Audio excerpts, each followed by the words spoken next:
Welcome to episode 750 of Salsido Paranormal. I'm your host, James Salsido, and tonight I am sharing experiences, true paranormal stories from the web. As always, you can find all episodes, links to social media, and ways to listen to the show, along with ways to support the show over on the website, which is salsidoparanormal.com. That's SALSIDO paranormal.com. And please also check out Trouble Minds Radio, KUAP, digital broadcasting. And there you can hear all kinds of shows throughout the day, 24/7, including my own, but including several others, great shows. And I want to thank everyone for being here. And we're just about ready to get started here. Thank you all for listening in. It's really amazing that we're at 750 episodes, getting closer to 1,000, which is there's going to have to be some kind of a special show for that when we get there.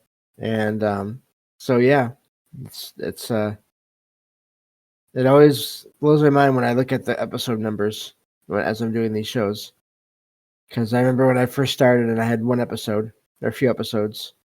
So so I think that takes care of everything. Let me get to the document here, and we will get started. So, this one says, I have a vivid childhood memory of playing with toys in my grandparents' basement playroom when I was 4 to 5 years old. The playroom was filled with my grandfather's vast collection of items. I remember hearing a group of school children, all girls, skipping around in a circle behind me, dressed in gray colonial style dresses. I'm guessing they mean they saw them as well. I got up and joined in, skipping, dancing, and singing into a yellow tape player and radio with a red corded microphone. I don't remember how the activity ended. Although it's possible the memory is a dream, I believe it actually happened and can't explain it. As an adult, the memory now freaks me out, but as a child, I just enjoyed the experience without being scared. Has anyone else had a similar experience from their childhood? And that's where that one ends. That is not the first time I've heard of children or kids having sightings of apparitions and even interacting with them. Even to the point of seeing other kids that, again, sort of like the writer there describes, are from possibly another time. And I wonder if there was some history to the place where her grandfather lived, if it was something else before it was his house, their house. I don't know, but I've heard of more than a few accounts over the years where people as children had imaginary friends that looked like they came from another time period. And it didn't seem unusual to them as a kid. It only seemed that way as they got older and as they talked to, in some cases, they talked to their relatives, and their relatives reported hearing or seeing things, having things happen at the same time as the child was having these experiences with what they thought was an imaginary friend, or what they didn't think was an imaginary friend. They just didn't know who it was. So all these things could be connected. So that's a neat true story there. And I do think that usually we can tell the difference between memories and dreams, but not always. But that seems like a pretty detailed dream to have. Even if it was a dream, I do think dreams can be connections, gateways to making contact with other levels of reality, and maybe even if it was some kind of a dream, it was more of a visitation, a connection between the writer there and this group of children from another time to where they somehow connected. So either way, it could still be paranormal in nature. Moving on to the next one here. Let's see. This one says, my family moved to a new home in the same city in 2018. My 5-year-old daughter told me that when she played in the backyard, she would see 3 to 4 people wrapped in white clothes with no faces watching her. The people would not interact with her or cause any drama, and she was not scared despite being a young child.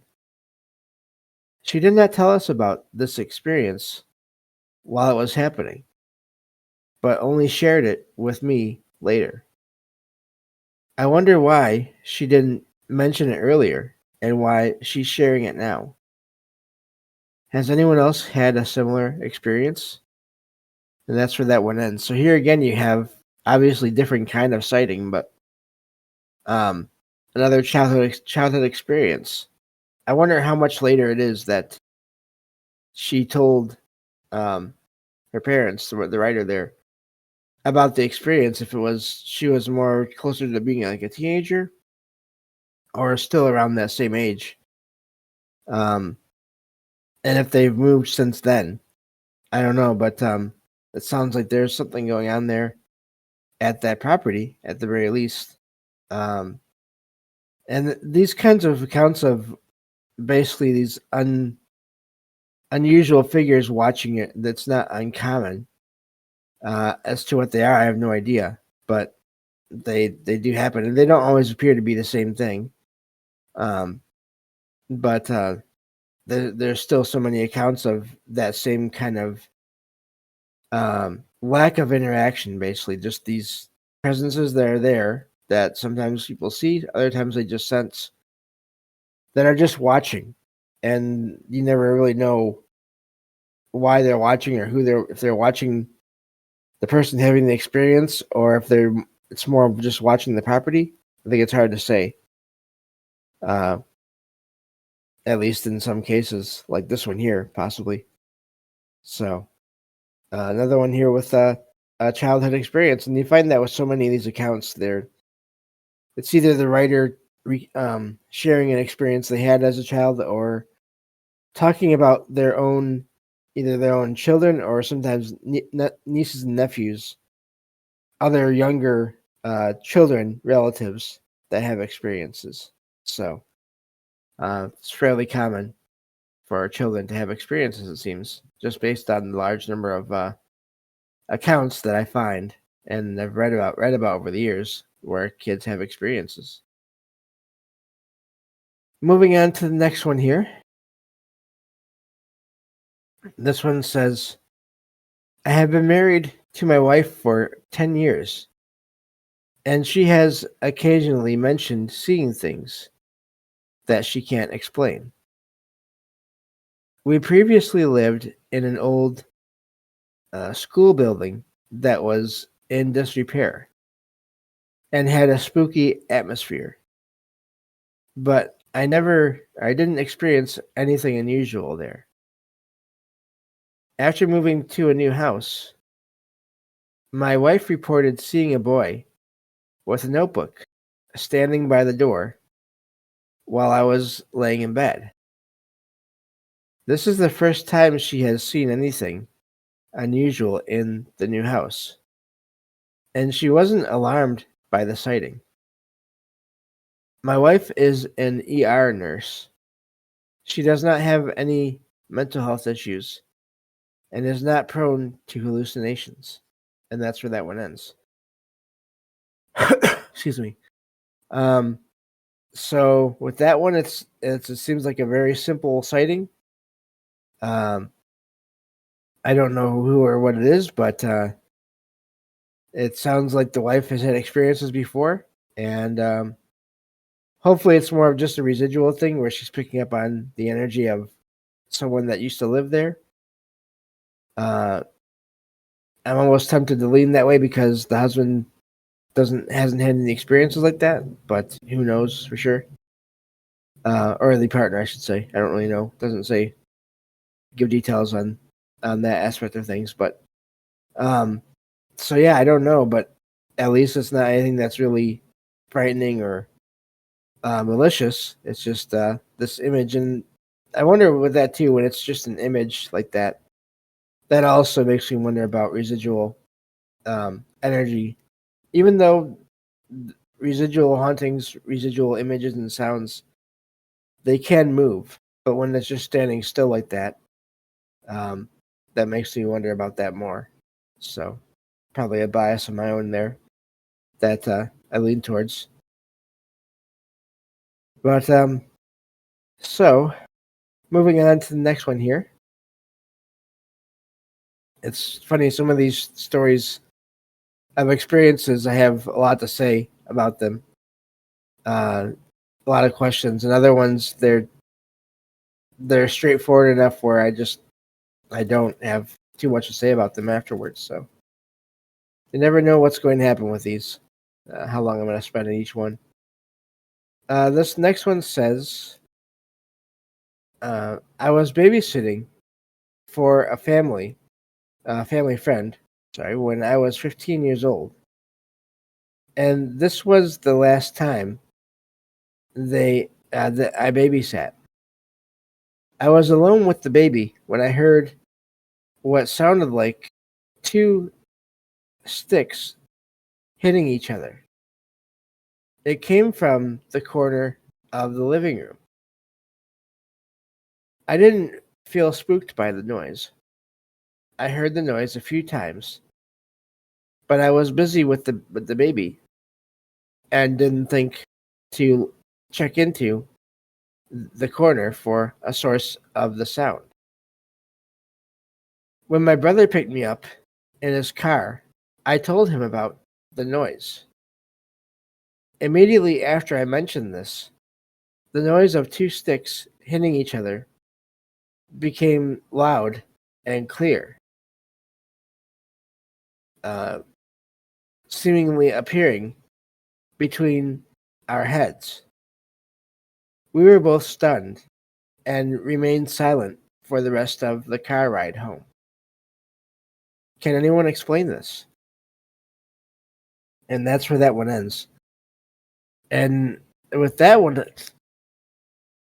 I don't know what to make of that. It sounds like some kind of energy, or maybe um, consciousness was trying to make contact with the writer there, possibly.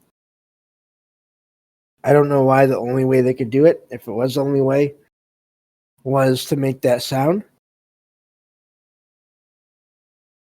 But the fact that it happened outside of the house after they had left and they were in a vehicle with their brother, um, it seems like whoever it was or whatever it was not necessarily stuck in the house, and that's why it was able to do what it did. What the significance is, I have no idea.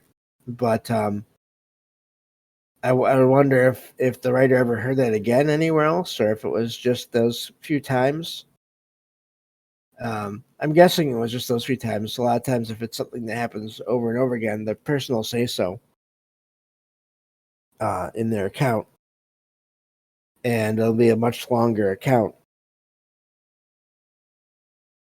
because it's a lot more experiences with the same thing or similar things. So I don't know, but it seems possible that it was someone trying to get the writer's attention there.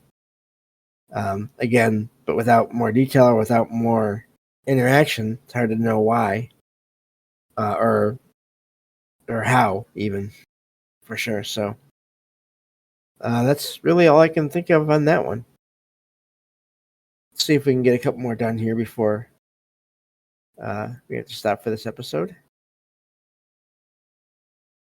This one says, I stayed in an Airbnb in Sicily, and that's Italy, about 10 years ago.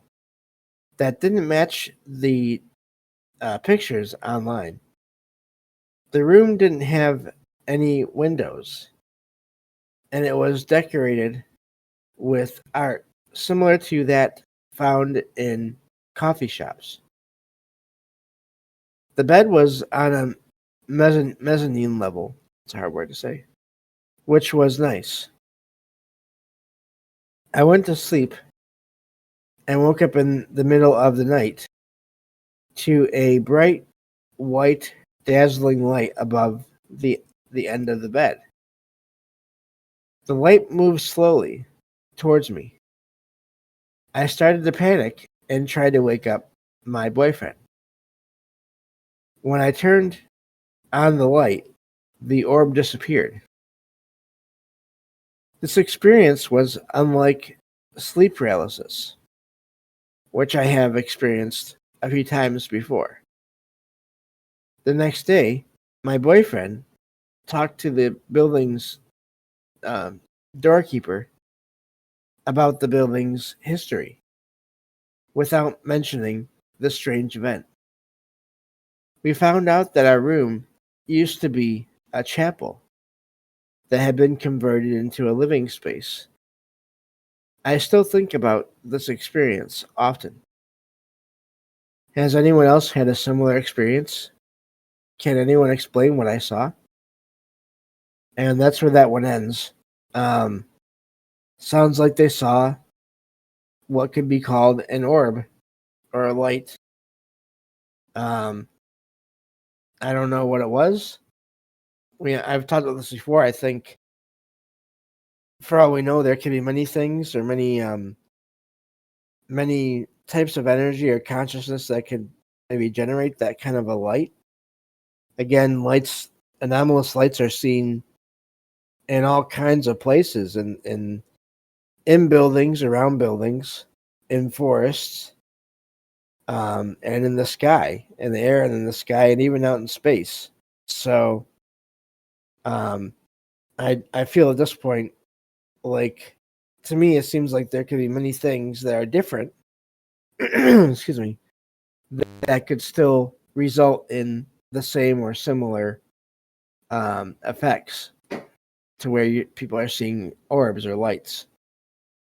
Beyond that, I have no idea what was going on there, but I've seen some orbs over the years here and there. The ones I usually saw, other than not counting the blue lights that I saw, the ones that I saw were tiny, almost like just pinpricks of light that would appear and disappear in my apartment, and that only happened a few times, and then that was it. But I've heard of them being from that size to all the way up to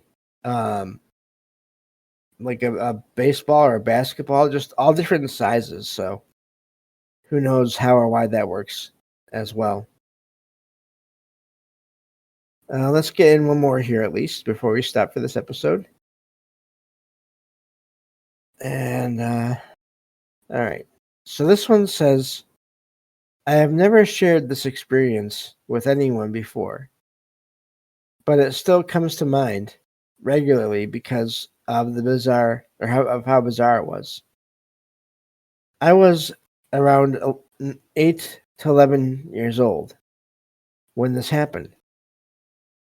I woke up in the middle of the night and looked towards my open bedroom door. I saw what appeared to be my brother float up to the doorway, but with a transparent or see-through quality. I looked at the figure and said, "What are you doing? Get out." The figure looked back at me, smiled, and floated back out of the room in the same way it had appeared. I guess it could have been a dream, but I remember waking up before seeing the figure? If not a dream, what do you all think I saw? And that's where that one ends. It could have been the brother having an out-of-body experience, is what I would sort of hope it was. Other than that, it could be some other being trying to make contact. Of course, who knows the reason for that for sure. But yeah, it sounds like the writer there recognized the figure, but I don't know. They don't say that it didn't seem like it was their brother, so there's no direct way to know what it was without there being other details in there. The writer didn't say it looked like it was trying to copy her brother, or it had any kind of features that were off or anything like that. So it's hard to say with that one. And I always say that because unless you get more feelings from an experience, or you see or feel more details where it feels off, then it really could be almost anything. It could be the brother having an out of body experience. It could be another being that is taking on the form of the brother for some reason, to, again, any number of reasons there, from neutral to bad, or evil, I should say. So, and I always go that way with these kinds of accounts where there's nothing else that happens, because who knows? It's really hard to say without more details, or without more happening, I should say, not even more details, because if that's all that happened, then that's all the details they can really give. So so yeah, I don't like to automatically jump towards any sighting of anything automatically being evil, because we don't always know that, and not all sightings end with any of these, whatever they are, trying to harm people. That doesn't happen every single time.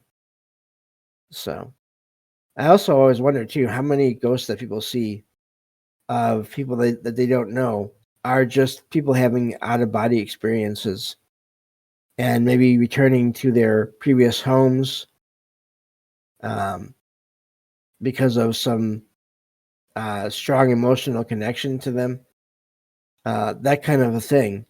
I always wonder about that possibility as well. So, but that's all the time we have for reading stories in this episode.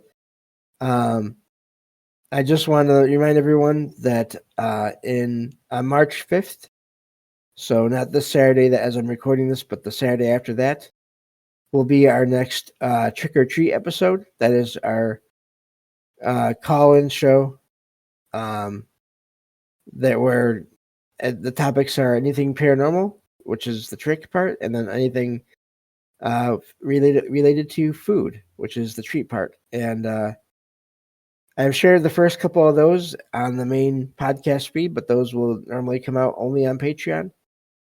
And so if you listen to those first two that I've shared in the main feed and you enjoyed them, please consider signing up for the Patreon platform at any paid level. There's all the benefits are the same for all the membership plans. It's just you get the extra content no matter what level you sign up for, and you get those extra shows once a month. And if we get enough interest, then we'll try to do them more often. But we'll have to see about that, how that goes. But that's all the time we have for this episode. Thank you all for listening, and I will talk to you all next time on Salsido Paranormal. Take care.